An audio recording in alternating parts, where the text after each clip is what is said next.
자, 그러면 오늘 박병창 대표님과 함께 오늘 시장 한번 살펴볼까요? 일단 미국 시장이 특히 이제 반도체가 메모리 쪽이 안 좋았습니다. 이사님 어서 오십시오. 어서 오세요. 안녕하십니까. 네, 반갑습니다.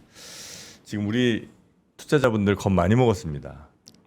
그렇죠. 걱정 많이 하고 있습니다. 이제 지금 우리가 뭐 반도체 투탑으로 계속 시장이 올라온 상황이고 워낙 비중이 크다 보니까 반도체 영향이 클 수밖에 없는 뭐 당연한 얘기인 거고요.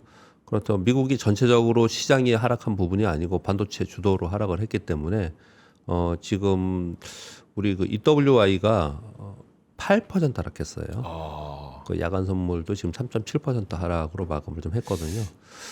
이건 뭐 8%. 반도체 쏠림 현상이 나타나서 그동안에 걱정했던 네. 올라갈 때도 또 강하게 올라갔고 내려갈 때도 좀 더 크게 내려가는 그런 모습을 나타내는 우리나라 지수를 ETF인데 반도체 때문에 막 8%까지 하락한다는 거는 얼마나 쏠림 현상이 있는가 네. 하는 거고요. 그리고 그런 반도체 미국 시장이 반도체 위주로 하락한 이유를 그냥 간략하게 한 세 가지로 적어봤습니다.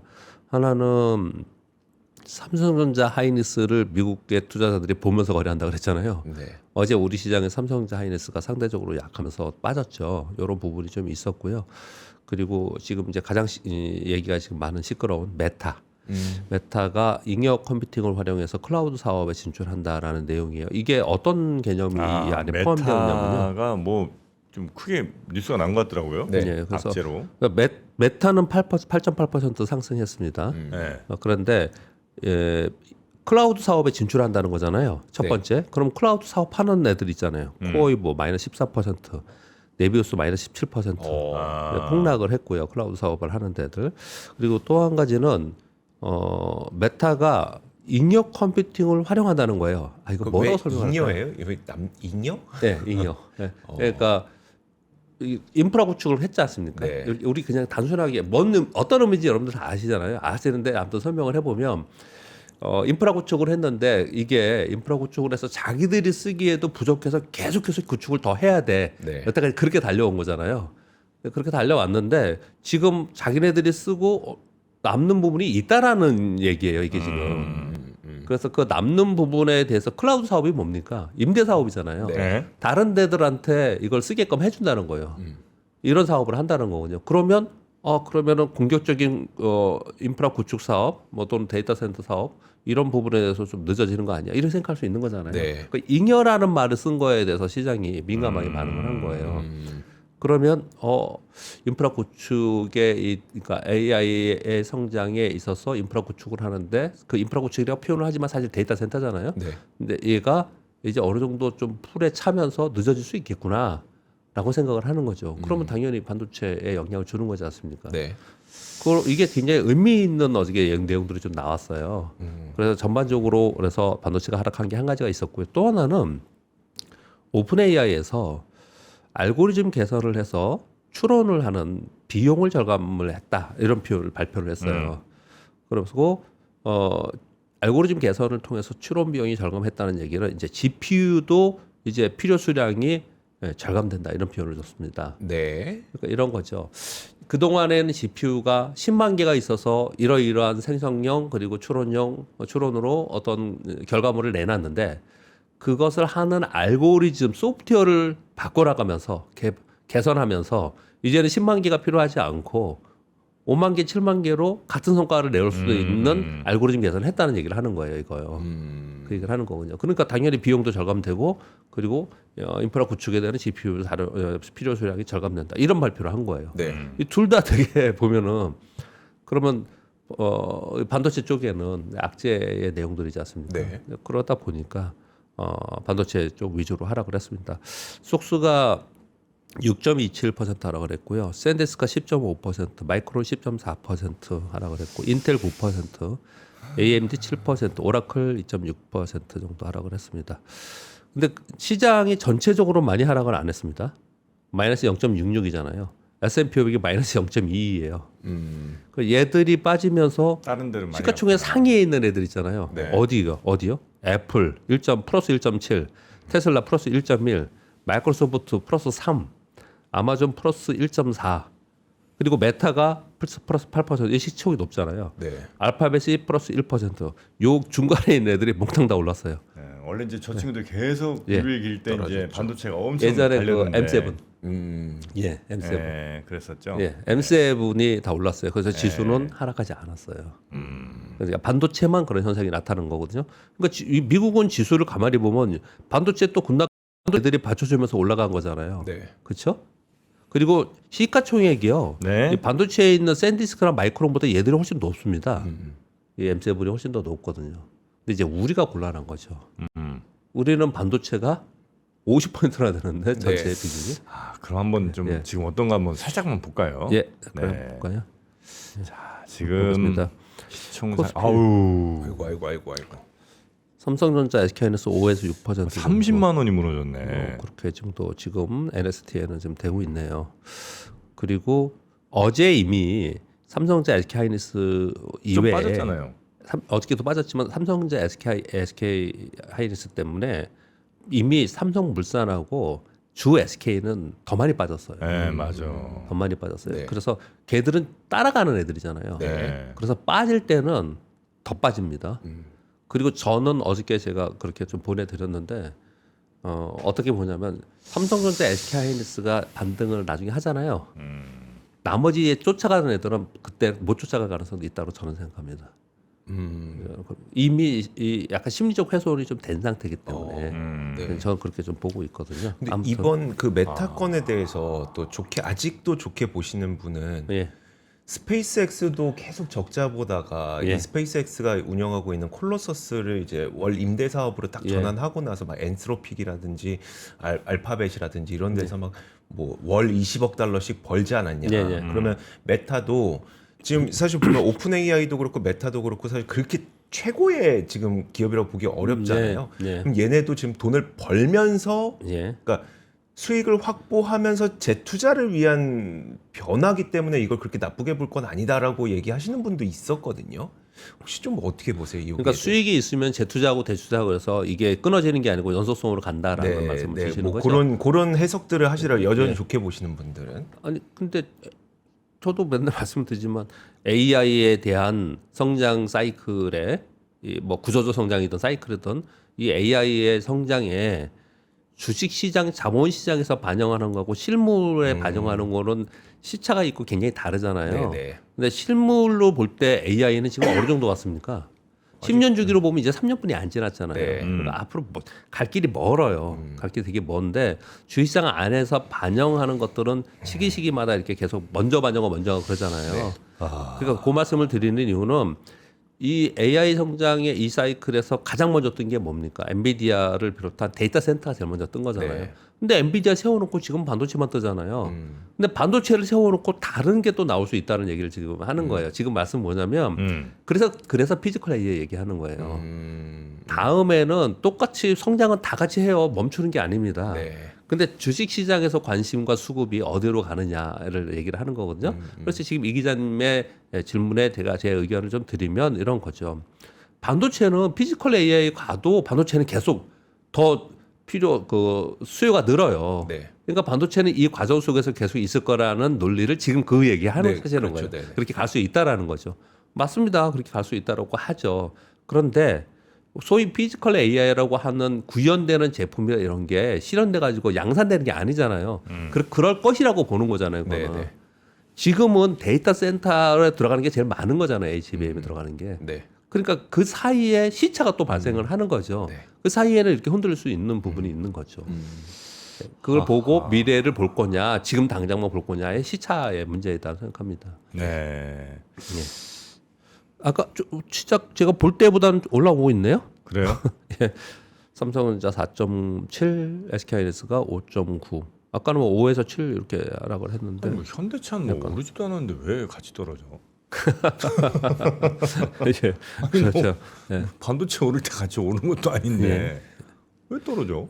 근데 저런 것도 있을 것 같아요. 이제 그 넥스트에서는 NST에서는 굳이 뭐 프로그램으로 같이 뭐 매도가 나오고 그러지는 않을 거라고 생각을 하는데 이제 지수 하락의 동반, 그러니까 지수가 하락을 하면 이게 참 난감한 게 그런 거예요.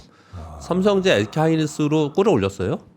우리 다 알고 있는 내용이 있잖아요. 얘 때문에 지수가 올라왔는데 얘 때문에 지수가 빠지면 그러면 나머지 애들도 지수에 빠지기 때문에 패시브들도 매도가 나오고 같이 다 빠지는 거예요. 그냥 네. 빠질 때는. 네. 그래서 무슨 얘기를 되게 많이 하죠. 주식시장 안에서 포트폴리오라는 건 없다.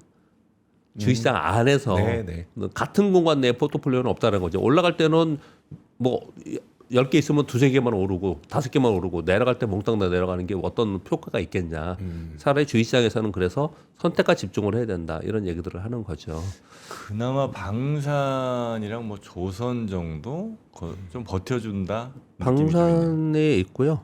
전체적으로는 지금 방산도 오르고 KB금융 같은 금융 얘는 요즘에 좀 탄탄하게 움직이죠. 이 차트 한번 그냥 보고 넘어갈까요? KB금융.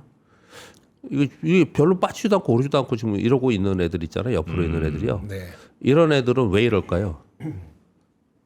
이런 애들은 반도체 계속 오르는 동안 이렇게 옆으로 있었잖아요. 네. 그러면 이게 자기 차례 기다리는 겁니다. 자기 차례. 주식을 여러분들 보실 때 있잖아요. 어떤 종목들은 이렇게 계속 떨어지고 있는 종목들이 있어요. 그래서 밑에 있는 애들이 있거든요. 이건 내 차례 기다려 아니에요. 이거는 얘는 이제 소외된 거고 얘는. 네. 근데 이렇게 올라와 있다가 옆으로 와 있는 애들 있잖아요. 얘네는 자기 차례를 기다리는 거거든요. 그래서 이 만약에 새로운 종목을 조금이라도 해보신다 그러면은 이거보다는 이렇게 자기 차례 기다리는 걸 하는 게 훨씬 더 유리한 거죠. 수익률 측면에서는. 네. 그리고 하나오션 이런 건 조선이라기보다도 방산 쪽에 지금 더 있는 것 같고요. 그리고 독특하게 뭐 삼양식품이라든지 API라든지 개별 종목으로 몇 개 종목들이 좀 움직이고 있는데 뭐 수출 데이터 잘 나와서 그런가? 네, 수출 데이터도 그렇고 어제 특징이 있는데요. 제가 오늘 설명을 좀 드릴 건데 기관이 움직이기 시작했어요. 그래서 저는 하반기에 기관이 시장을 좌우할 거다라고 생각을 하거든요. 전체 섹터도 그렇고 기관이 아직 딱 들어오기 시작을 하면서 기관들의 특징은 어떤 액티브의 특징은요. 패시브는 들어오면은 비중대로 쫙 뿌려주는 거잖아요. 네. 액티브는 그렇게 하지 않고 지들이 좋아하는 것만 산다니까요. 그렇죠. 그렇죠. 지들이 선택하는 것만. 그래서 종목이 섹터가 한꺼번에 움직이지 않고 네. 자기들이 선호하는 또는 그러니까 선호한다는게보다도 좋게 보는 기업들 위주로 그러니까 종목별로 움직여. 그래서 그걸 우리는 종목 장세라고 하는 거거든요. 네. 네, 그런 흐름이 조금 나타나고는 있어요. 그렇게 좀 보시고 코스닥 한번 볼까요? 코스닥은 플러스로 나오는 게 좀 더 있네요. 그러니까 반도체 장비 쪽 안 좋고요. 거긴 당연히 그렇게 네, 했고. 그다음에 바이오들은 좀 괜찮고. 예. 그리고 뭐 특별한 거 없네요. 바이오가 괜찮네요. 바이오. 예, 예. 네, 바이오 대체로. 쪽만 좀 올라오는 그런 플러스는 바이오들 아니면 화장품 일부. 예. 네, 대체로 이제 반도체 소부장 쪽은 뭐 좀 안 좋습니다. 어제도 반도체 장비 굉장히 좋았잖아요. 어제 반도체 소재는 안 좋았습니다. 아, 그랬나요? 네, 소재는 안 좋았고요. 장비 쪽만 어저께 좋은 모습을 좀 나타냈는데, 근데 오늘은 영향에서 못 벗어날 수 없는 게 미국에서도 반도체 장비가 많이 빠졌어요. 램리서치가 10% 빠졌고 어플라이드 머티리얼도 10% 빠졌어요. 네. 그러니까 미국을 보면서 우리 시장이 좀 움직이는 측면에서 보면은 네. 미국에서 반도체 메모리 반도체 기업 또는 스토리지 기업만 하락한 게 아니고 장비도 좀 같이 하락을 해서 오늘 좀 분위기는 좋지 않은 그런 상황이 좀 됐죠. 어제는 코스닥이 오르다가 다시 되밀리는 거는 뭐 에코프로비엠이나 뭐 이런 게 좀 있었죠. 네. 그리고 반도체 소재들이 오후에 좀 밀리더라고요. 그래서 되밀리는 모습이 나타났는데 그 와중에 반도체 장비가 좀 잘 버텨주는 그런 모습이 나타났는데 오늘은 또 반도체 장비가 좀 빠지면서 코스닥은 이래저래 참 운도 안 좋아요. 되게 왜 근데 제가 이런 표현을 드렸는데 이게 그래서 되게 중요합니다. 주식시장에서는요. 어떤 거냐면요. 남들 갈 때 가야 돼요. 왜 우리 이런 생각하잖아요. 남들 갈 때 가고 내 차로 해서 나는 못 갔으니까 내 차례 오겠지. 그렇지 않아요. 남들 갈 때 같이 가고 남들 벌 때 같이 벌어야 되고 깨질 때 같이 가져야 되는 거지. 네. 그 차별화되면서 같이 움직이지 않습니다. 그 생각도 되게 중요한 것 같아요. 실전 투자에서는요. 네. 갈 때는 진짜 가야 됩니다. 그러니까 지금 코스피 갈 때 못 가니까 네. 못 가니까 코스피 밀리면 그럼 차별되면서 막 코스닥만 갈 수 있냐 그러지 못하거든요. 이게 왜냐하면 같은 섹터에 있는 게 있는데 오늘처럼 반도체 빠지면 반도체 장비들 빠지는데 반도체 장비가 지금 시가총이 많이 올라와 있잖아요. 네. 그러니까 또 같이 못 가는 현상이 벌어지는 거죠. 네, 그렇게 좀 보시면 될 것 같고요. 일반적 그냥 코스피 미국의 시장은 크게 걱정되는 흐름이 아니에요. 제가 어제 말씀을 드렸듯이 이 3일 상승했잖아요. 그러면 이 작은 하락 추세에 상단에 걸려 있기 때문에 이걸 쉽게 돌파 못 한다 그랬잖아요. 네. 아주 통상적인 흐름이에요, 그냥. 별 문제 없었는데 반도체가 그랬다라는 거죠. 자, 우리 시장 돌아가서요. 우리 시장 어제 코스피 2% 빠지고 코스닥 1.4% 올랐는데 되게 독특했죠. 코스피는요, 저가가 마이너스 한 4%였는데 반등하면서 마감을 했고, 코스닥은 고가가 플러스 4%였는데 밀리면서 마감했어요. 어제 그런 현상이 나타났는데 이것은 종목의 흐름도 있지만 코스피에서 삼성전자, SK하이닉스가 5% 3% 하락을 했지만 나머지에 있는 하나요로가 10% 올랐고요. 현대로템 이건 이제 방산이죠. 그리고 LS엘리트릭이 10.7%, 효성진공업 8%, LS 9% 이렇게 올랐어요. 그래서 전반적으로 다른 좀 시총이 높은 다른 섹터의 종목들이 좀 급등을 해주면서 지수를 좀 방어하는 그런 역할을 좀 했고요. 그리고 코스닥은 올랐다가 밀린 것은 주성이나 유진테크 이 장비주들은 괜찮았거든요. 장비주는 괜찮았는데 말씀드린 대로 어제 아침에 설명드린 에코프로가 어제 12% 하락을 했어요. 네. 그리고 장비 후공정하고 소재 업종은 반도체에서 어제 밀리기 시작을 하더라고요. 걔들이 밀리면서 코스닥은 상승폭을 좀 반납하는 그런 모습을 좀 나타냈습니다. 어제 이미 삼성물산 마이너스 7%, SK 마이너스 8%였거든요. 얘들은 삼성전자, SK 하이닉스보다도 약폭이 더 크잖아요. 네. 그런 흐름을 이미 좀 보이는 그런 모습을 좀 나타냈습니다. 그리고 아까 좀 잠깐 말씀을 드렸던 내용은 뭐냐면요. 어제 상승한 종목 보면 주성 엔지니어링이나 유진테크 또 올랐지만 어제 케어젤이 10% 올랐어요. 실리콘트가 12% 올랐습니다. 스피어가 20% 올랐어요. 얘들은 다 다른 sek터예요. 네. 우리 그럼 6월이나 5월 동안 5월, 6월, 4월부터 상승을 했죠. 4월, 5월, 6월에 이렇게 안 움직였습니다. 그냥 같은 섹터에 있는 지들끼리 묶어서 움직였거든요. 지금 안 그런 모습이 좀 변화가 됐다라는 말씀을 좀 드리는 겁니다. 종목별로 좀 다 차별화가 되지 않을까 생각하고요. 이게 코스피 지수입니다. 아침에 이제 데일리 시황을 여러 개 말씀을 드리고 있는 거잖아요. 얘가 상승 하락 상승 하락 상승 하락인데 이번에 여기서 다시 상승할 수 있을까라고 애매한 자리에 여기 계속 있는 거잖아요. 네. 그러니까 힘이 상대적으로 좀 없는 그런 모습을 나타내고 있었던 것입니다. 어제. 그래서 지금 쭉 설명을 드렸지만 미국은 3일 연속 상승 후에 십자형 등락 이건 뭐 일반적인 겁니다. 다만 이제 반도체 섹터의 변동성이 좀 확대됐다라는 거고요. 우리나라는 6월에 굉장한 변동성을 줬고 어제 7월에 첫 거래일이었는데 개인과 외국인들의 수급 변화가 없었어요. 기관의 수급의 변화만 있었습니다.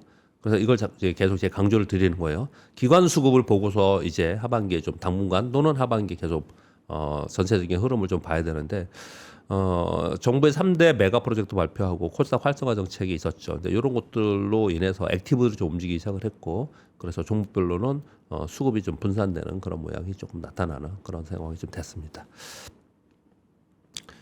자, 그러면 뉴스 하기 전에 잠깐 또 그럴까요? 한번 볼게요. 네, 뉴스 좀 보겠습니다. 예, 잠깐 시세 좀 잠깐 보겠습니다. 삼성전자, SK하이닉스 똑같이 공이 6%, SK스퀘어도 6%, 삼성전기도 6%.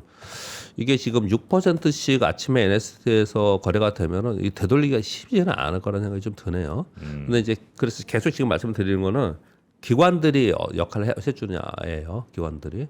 근데 연기금은 지금 추가로 사기는 조금 어렵잖아요. 그러니까 다른 쪽들이 좀 투신이나 이런 데서 좀 들어와 주면 그러면은 이 낙폭을 좀 줄일 수 있는 그런 상황이 좀 될 수가 있겠죠. 그렇게 좀 보시고 그리고 기관의 액티브들이 시가총액 상위에 있는 다른 애들 있잖아요. 여기 네, 지금 예를 들어 네. KB금융이라든지 뭐 두앱이라든지 기아라든지 신한지주라든지 이런 것들이 사주면서 얘네들이 플러스 나면 낙폭은 줄이고 좀 견조하게 움직일 수는 있겠죠. 네, 그렇게 되는지를 살펴보는 게 이제 중요하지 않을까라고 생각을 하고요. 네. 그리고 섹터별로 봐도 뭐 전반적으로 오늘 좀 다 빠지는 그런 흐름을 좀 나타내고 있네요. 삼성전자, 하이닉스인데 아마 개인들 그동안 못 사셨던 분들이 많이 들어오시겠네. 네. 느낌이 여태까지 계속 그랬잖아요. 네, 계속 오늘 그랬는데. 같은 정도 가격대가 잘 안 왔던 것 같긴 하거든요. 그런가요? 지금 저는 뭐 30만 원 밑에 예. 닉스가 240이 안 되니까 이거는 조금 그래도 사람들이 만약에 앞으로도 반도체 괜찮을 거라 생각한다면 무조건 난 들어올 가격인 것 같은데. 지금 요 직전의 저점 가격이 얼마였죠? 종가가 29만 9천 원이니까. 그러니까요. 그러니까 여기서 직전 저점에서 여기선 지지할 거야 그러면서 들어올. 그러니까 29만 9천 원이잖아요. 요게요. 요 선이. 예. 근데 네. 그게 지금 29만 5천 원 지금까지 내려왔으니까. 그러니까 요거 깨면은 예. 뭐 사겠다라는 사람이 있을 그런 수도 사람들 꽤 있겠네요. 많을 것 같은데요. 있겠네요. 저는 네. 노코멘트 하겠습니다. 그 부분에 대해서. 예. 그렇게 하겠고요. 네. 뭐 그동안에 이제 저의 매매의 이 스킬 뭐 이런 거 여러 번 말씀을 드렸으니까 네. 이제 그렇게 하겠습니다. 어제 되게 중요했던 내용 중에 하나가 케빈 워시의 22 포럼이 있었습니다. 여기서 발언이 있는데 이거 굉장히 중요해요. 하반기에 이게 제일 중요하다고 계속 제가 말씀을 드리잖아요. 네. 네. 이걸 좀 읽어드리도록 하겠습니다. 미국 경제는 최근 4개분기 동안 2% 후반으로 성장을 했고 잠재 성장률이 상승 추세이다라고 합니다. 그래서 미국 경제에 대해서 낙관할 이유가 있었다. 인플레이션 위험은 낮아졌지만 현재 물가가 너무 높다라고 해서 이것까지 얘기하는 동안에는 야 이거 금리 인상하는 거 아니야 라는 얘기들이 좀 있었거든요. 근데 시장이 좀 안도했어요. 뭐 때문에 그랬냐면요. 이 대체대조표가 연준 대체대조표가 최고점이 9.2조 달러까지 갔었습니다. 네. 2022년 이후에 줄였거든요. 그리고 작년서부터는 이제 줄이는 걸 멈췄습니다. 근데 지금 현재 6.7조 달러 정도까지 와 있는데 이 분은 6.7조 달러도 엄청나게 비대하다라고 생각하는 거예요. 그래서 점진적으로 축소가 필요하다라고 하고 통화 정책의 핵심 수단은 금리 정책이어야 되는데 연준이 그냥 시장에 너무 돈을 뿌려줬어. 그래서 지난 10여 년 동안 유동성이 중독에 빠졌다는 얘기가 있지 않았느냐라는 거죠. 그래서 이거에 대해서 시장이 걱정을 했는데 어떻게 얘기를 해줬냐면 실제 축소 여부는 충분한 숙고와 공개 논의를 거쳐서 결정할 것이며 근데 이게 언제까지예요? 연말까지입니다. 네. 연말에 지금 TF가 구성되어 있잖아요. 그전에는 시행하지 않을 것이라고 못 박았어요. 그래서 그 걱정을 좀 이제 잠재우는 어제 누수가 좀 나왔습니다. 그래서 어제 국채 수익률이 올라가다가 다시 내려오는 그런 현상이 좀 나타났습니다. AI를 통한 인플레 완화는 향후 추이를 살펴볼 것이고 이번 7월에 금리 결정에 대해서 질문이 있었어요. 서로들 얘기가 있었거든요. 금리 결정은 연준 위원들과 문 닫고 비밀리에 논의할 상황이다. 얘기를 하면서 문 닫는다는 표현을 썼어요. 그래서 7월 금리 결정은 향후 4주 동안 나올 경제 지표와 새로운 정보를 토대로 논의할 것이다. 이렇게 얘기했거든요. 전부 다 보면은 진짜 애매하게 얘기했잖아요.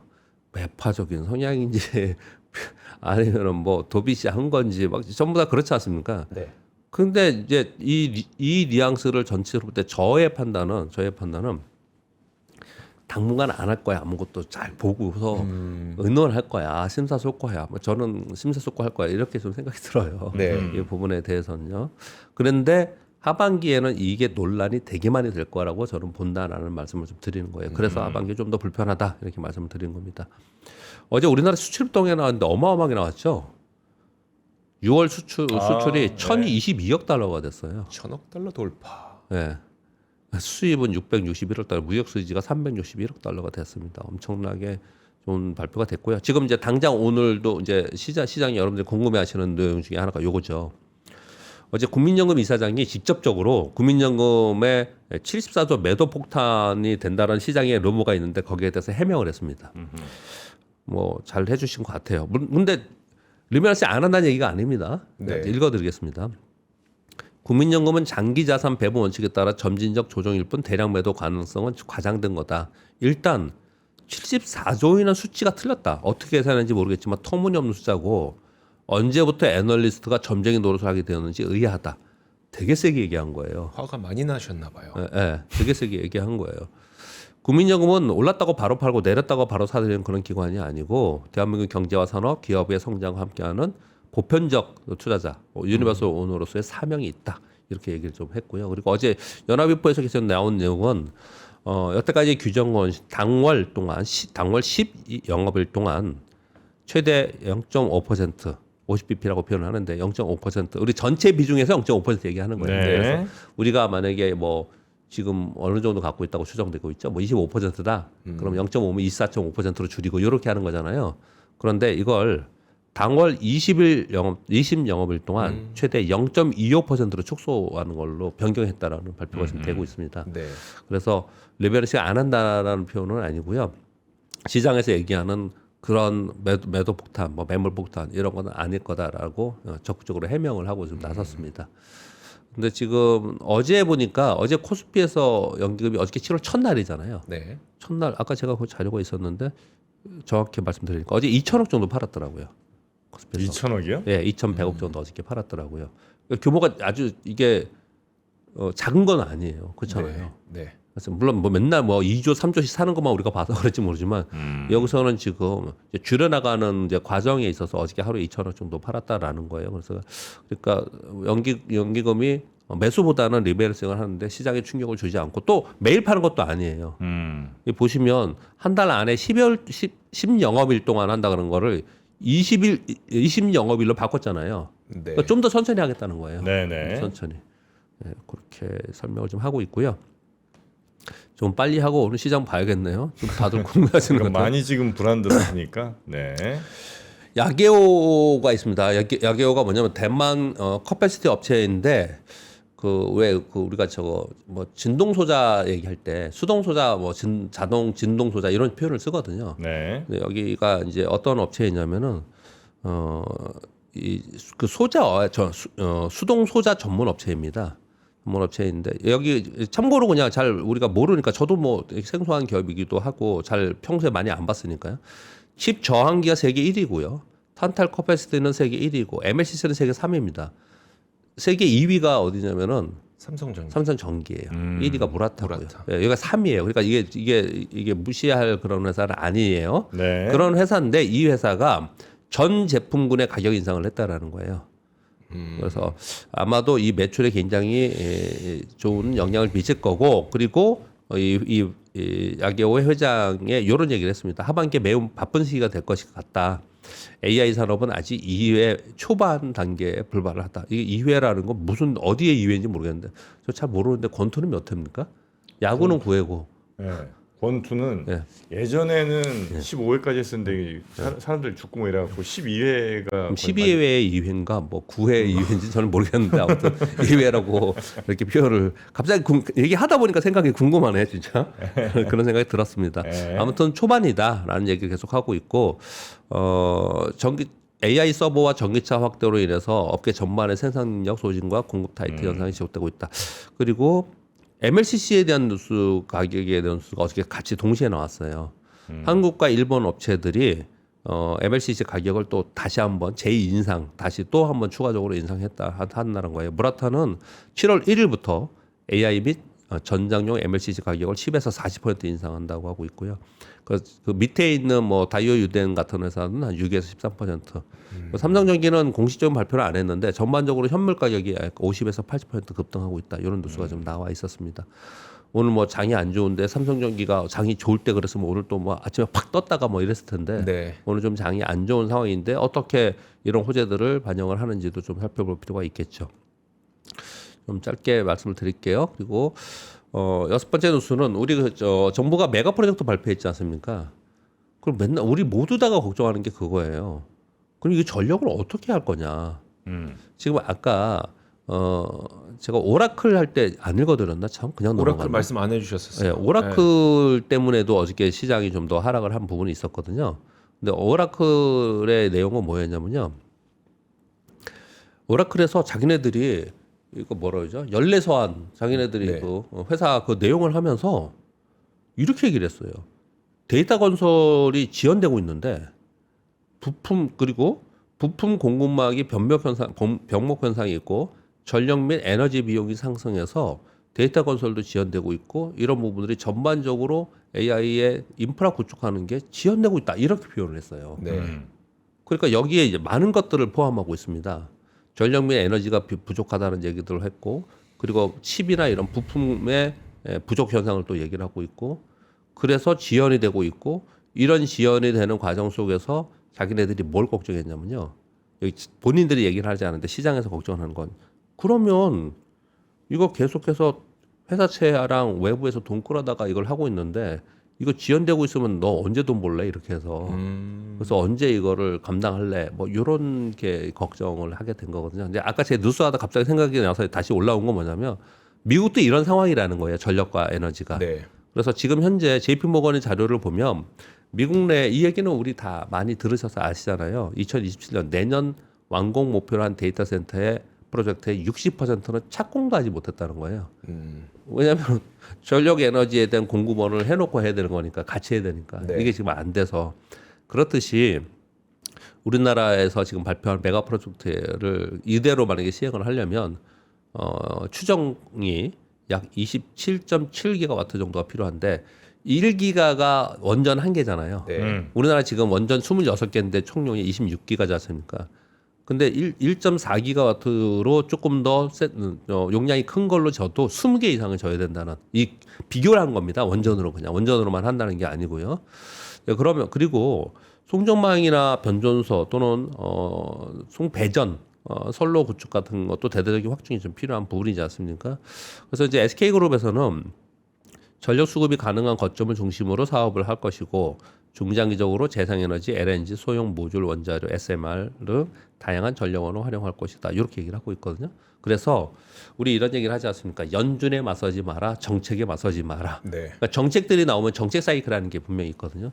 그동안에 우리 시장은 미국의 정책 사이클로 많이 달려왔어요. 자, 계속 말씀드리지만 작년에 있었던 조방호는 미국의 정책 때문에 뜬 거예요. 네. 예, 그렇게 움직인 거거든요. 근데 우리나라에 이런 것들이 나왔지 않습니까? 음흠. 그래서 다시 한번 이쪽에 전력 에너지하고 인프라 송배전 전반적인 이 인프라는 다시 한번 각광을 받는 또는 부각되는 네. 그런 상황이 좀 되었다 이렇게 보시면 될 것 같습니다. 여기에서 딱 이게 네. 연결되는 게 얼마 전에 이제 제가 그 전력기기 미국에서 관세 25%에서 15% 네, 네. 낮춰준 거 있잖아요. 예. 그러니까 미국에서 지어야 맞아요. 되는데 맞아요. 수입업자들이 맞아요. 예. 지금 전력기기 관세를 지네가 다 내주고 있거든요. 맞아요. 예. 그러면 미국 입장에서는 수입업자들한테 돈을 덜 내게 도와줘야 돼서 예. 그랬겠구나라고 자기들의 하는 필요에 의해서. 자기의 예, 필요에 의해서 예, 그게 자기들의 이게 뭔가 필요에서. 퍼즐이 맞춰지는 거 같아요. 그렇죠. 예. 어. 네, 자기들이 부족하니까 네. 그렇게 얘기를 한 거고요. 그리고 어제 가져왔는데 말씀 못 드린 거 잠깐 그냥 이거는 언급드릴게요. 일단 B2가 굉장히 늘고 있다라는 거잖아요. 근데 여기에 반론도 많습니다. 어떤 반론이냐면 시장이 시가총액이 2,500조일 때 30조 있는 거랑 시가총액이 8,500조에 있는데 38조 있는 거랑은 다르잖아요, 당연히. 오히려 더 줄어든 거 아니냐. 예, 그 반론도 있어요, 분명히. 네. 그런데 단기적으로 보면 여하튼 간에 단기적으로 갑자기 급격하게 늘었다는 얘기는 이건 B2가 지금 한참 늘어나고 있다라는 거잖아요. 특히 미수가 그래요. 미수금이 6월 25일 기준으로 2조 정도 된다는데 이게 보통 미수금은요 1조를 잘 안 넘어요. 몇 천억 분이 안 돼요. 이거는 진짜 초단기 스캘퍼들 데이트레이더들이 하는 거기 때문에 네. 그렇게 안 하거든요. 근데 이게 2조 원이 넘었다라는 거는 굉장히 뭐랄까 심한 레버리지 거래를 지금 하고 있다는 거예요. 사실은요. 그렇게 볼 수 있거든요. 근데 이런 부분들 때문에 단기적으로 하락할 때도 더 많이 하락하고 이런 현상이 나타나지 않을까 우려를 하고 있는 차에 신용잔고는 뭐고 미수금은 뭐예요? 신용잔고는 그러니까 빌린 돈인 것 같고. 신용은 그러니까 우리가 세 가지가 있죠. 일단 빌리는 건 두 가지가 있죠. 예. 내 주식을 담보로 맡아서 해서 주식을 돈을 아예 내 계좌에 돈을 주는 거고 꽂아주는 거고. 그건 이제 주식담보대출 뭐 이런 네, 건가요? 주식담보대출이고 예. 내가 현금이 있으면 4천만 원 있으면 1억 들어갈 거예요 아마 지금 네. 이쪽 보에 들어가거든요. 4천만 원인데 주문을 삼성전자 1억 원씩 그냥 사. 최대 1억까지 할 예, 수 있는 그러면 거. 나머지 6천만 원은 증권사가 빌려준 거가 된 예. 거죠. 그걸 신용공여라고 하거든요. 신용 공여. 예, 사실은 그냥 빌려주는 거예요. 그 예, 6천만 원의 이자를 이제 받으니까. 네. 근데 이거는 통상적으로 한 달 그리고 3개월 이상에서 다시 연장해 주는 경우는 드문 경우예요. 근데 예전에 시장이 폭락해갖고 그냥 지금 나가면 다 깡통내는 상황이어갖고 그런 경우에는 연장을 해주는 경우가 특이하게 있었는데 네. 보통은 1개월에 3개월. 보통 한 3개월 뭐 네. 이렇게 좀 끊어서 갑니다. 네. 그렇게 하는 거고 미수는요 우리가 3일 결제잖아요. 네. 우리나라만 독특하게 있는 거예요. 미국은 이걸 뭐냐면 당일날 하는 표현을 뭐죠? 영어로 뭐라 그래요? 당일날 거래한다 그러잖아요. 네. 당일날 옵션이나 선물이나 이거를 그날 사서 그날 다 파는 거. 제로 트레이드. 제로 트레이드인가 그런 거예요. 제로데이. 제로데이 트레이딩이라고 표현을 하거든요. 근데 우리는 3일 결제잖아요. 그러니까 오늘 사서 실제 결제일은 내일 모레 들어와요. 이거 진짜 우리나라 바꿔야 돼요. 내일 모레 들어옵니다. 그러면 오늘 내가 4천만 원뿐이 없는데 1억 원어치 주식을 사잖아요. 그러면 오늘 보고 내일 보고 그 안에 올라가다 내려는 정리하면 되는 거예요. 그래서 네. 3일 안에. 3일 안에. 근데 그렇게 이제 그걸 만약에 못하면 이제 강제로 어떻게 되는 거죠? 이거는 그냥 하든 못하든 무조건 나가는 거예요. 그 미수금은 네. 자기가 미수금을 채워져 또 현금으로 채우지 않으면 무조건 반대매매 나가는 겁니다. 미수금. 네. 근데 이제 주가가 오르면 반대매매 맞아도 더 버는 거지만 주가가 많이 떨어지면은 손실이 더 나는 거잖아요. 그러니까 손실이 나는 상황에서 얘를 손실이 나면 다른 데 또 메워야 될 거 아닙니까? 네. 그러니까 이제 매도가 매물을 붙는 거죠. 매물이 그런 상황이 좀 될 수 있다는 걱정을 하는 거고요. 네. 근데 그러다 보니까 이게 뭐 주된 내용은 아닌데 재미있는 내용이 머니투데이에서 하나 있었어요 어제. 삼성전자와 하이닉스의 레버리지 ETF 이거 상폐해야 되는 거 아니냐 얘기가 조금씩 있어요 사실은. 근데 이게 가능할까? 이게 어려운 것 같아요. 뭐 상품을 만들어 놓고 그걸 상폐하면 되나요? 그러니까 이제 금투협회에서 이렇게 얘기합니다.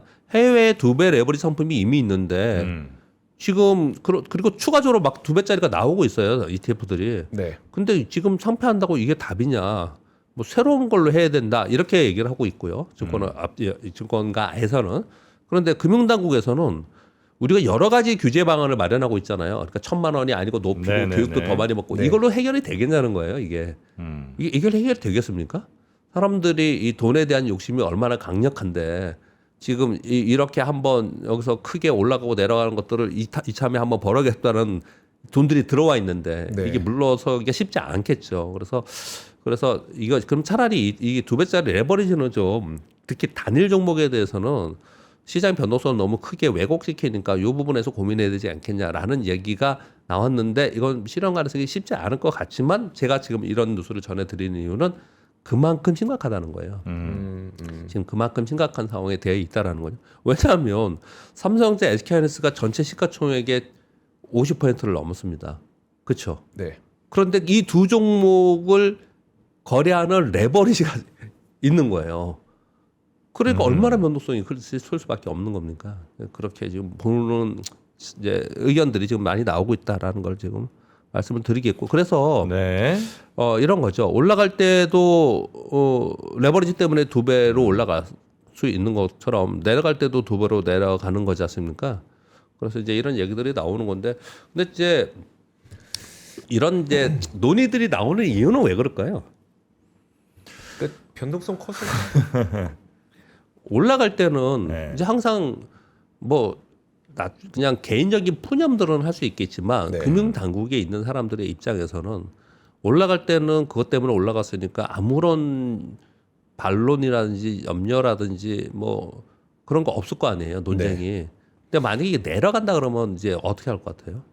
욕 먹겠죠. 이런 상품이 나왔다는 것 때문에 그리고 반도체가 좋다고 그랬다면서 만약에 떨어진다면요. 지금 이제 가정을 얘기하는 거예요. 막 2배씩 떨어진 걸 레버리지 때문에 그러는 건데 나는 어떡하냐. 나 이번에 들어가서 엄청 손실이 너무 컸다. 이런 이제 아우성이 나올 수밖에 없으니까 계속해서 이런 얘기를 좀 하고 있는 것 같아요. 사전에 자꾸 얘기를 하는 거죠. 그런 얘기들이 좀 있었다는 말씀 좀 드리겠고요. 지금 아까 큰 변화는 없네요. 지금 화면 보고 있는데요. 코스피 시가총액 상위의 NXT를 보고 있는데 삼성전자, SK하이닉스가 6% 정도이고 나머지들에서 아주 뭐 크게 하락하는 그런 부분은 아니고요. 다만 이제 이 두 종목이 6%라면 전체 지수에 영향을 줄 수 있는 거고. 근데 EWI가 8% 하락했다 그랬잖아요. 네. 야간 선물이 한 4% 하락을 했는데 글쎄요. 6% 제가 보기에 6%에서 이게 왔다 갔다 하는 게 아까 정프로님 말씀이 맞는 것 같으네요. 네. 왜냐면 이게 30만 원, 29만 9천 원이 직전의 저점이거든요. 네. 근데 사람들은 그런 의식이 좀 있어요. 저는 아까 제가 노코멘트 한다고 한 이유가 저는 그렇게 거래하지는 않거든요. 네, 그런데 네. 이 사람들 그런 인식이 있습니다. 여기서 반등 줬어, 내려와서 또 반등 줬어. 야, 그러면 여기서 좀 나 사야지. 요걸 안 깨. 뭐 깨면 오히려 사야 돼. 뭐 이런 생각을 좀 가지고 있어서 지금 현재 딱 여기서 거래가 되고 있는 것 같아요. 네. 지금 NXT가 거기서 거래가 되고 있는 것 같아요. 지금 현재. 네네네. 네, 그런 흐름을 좀 보이고 있는 것 같습니다. 그리고 제가 보니까 하나오션은 조금 전에 저희가 하단에도 예. 저게 나갔는데 예. KDDX를 개별로스? 하나오션이 하기로 했나 예. 보더라고요. 예. 그래서 하나오션은 예. 이 여기에서도 좀 8% 올라가고 있는. 8%? 네. 지금 NXT 8% 오르네요. 근데 이제 개별 종목으로 이런 것도 있어요. 어제 그 위메이드 지분 매각이 네. 있었잖아요. 네. 어제 상한가였나요? 어저께 굉장히 셌죠 삼형제 이거. 다 갔잖아요. 근데 오늘도 지금 미매드 11%잖아요. 야, 그렇다는 얘기는 저는 어떻게 생각이 드냐면요. 그냥 시장이 완전히 다 떨어지고 막 투매야 그러면은 이런 게 안 먹혀요. 호재가 나와도 잘 안 먹히거든요. 네. 근데 호재가 나오는 종목들은 플러스가 난다라는 거는 전부 다 막 던지는 그런 건 아니다라는 정도로 좀 인식이 좀 되고 있고요. 그리고 오늘 우리가 눈여겨봐야 되는 그런 거겠죠. 만약에 반도체 투탑이 밀린다. 네. 그러면 바이오가 그 사이에 올라와 주느냐. 그리고 코스닥에서는 지금 코스닥 활성화 정책 가지고 맨날 지금 포럼하고 있는 상황이지 않습니까? 근데 코스닥에서 반도체 장비 소부장들이 밀리는 동안 다른 데서 바톤 터치하는 데가 나오느냐. 네. 이런 걸 좀 봐야 되는 게 굉장히 중요하겠죠. 네. 반도체 투톱은 어떻게 해야 되느냐? 너무 오랫동안 얘기했습니다. 또 다시 오늘 반복을 제가 속으로 계속 반도체 얘기를 계속 해드려야 그러는데 너무 오랫동안 똑같은 얘기를 하고 있어갖고 저도 여러분들 다 이해하실 거라고 생각합니다. 예, 그렇게 정도 말씀드리겠습니다. 다른 질문 있으신가요?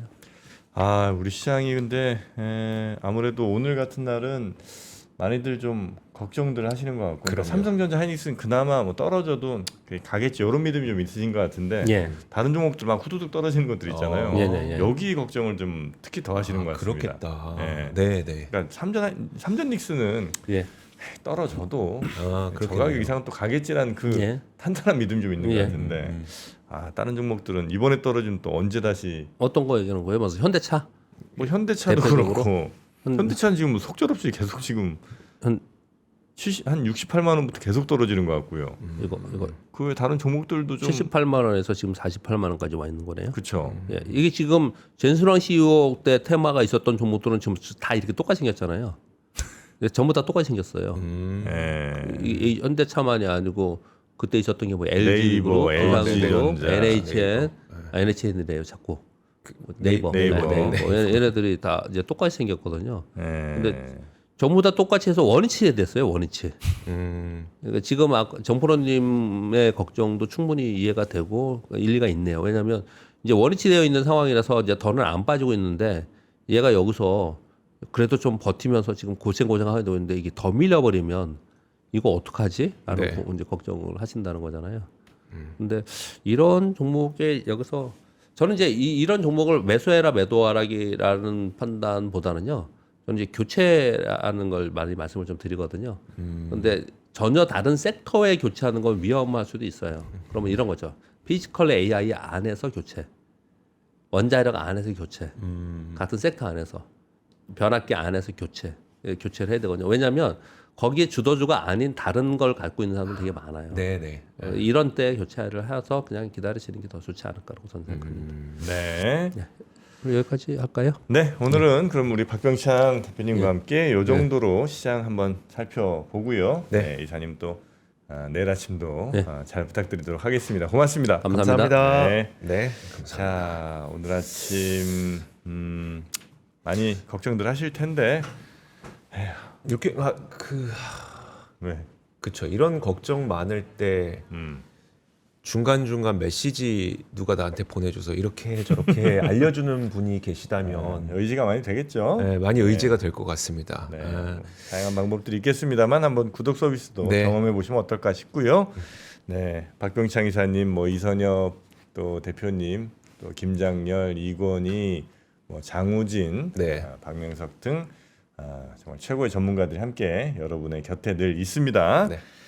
자, 그러면 방법- 더블 밸류업. 네. 저는 그럼 더블 밸류업으로 가고요. 네, 우리 정프로님 더블 밸류업 잘 지켜주시고 저는 내일 오도록 하겠습니다. 오늘도 고맙습니다. 네, 감사합니다.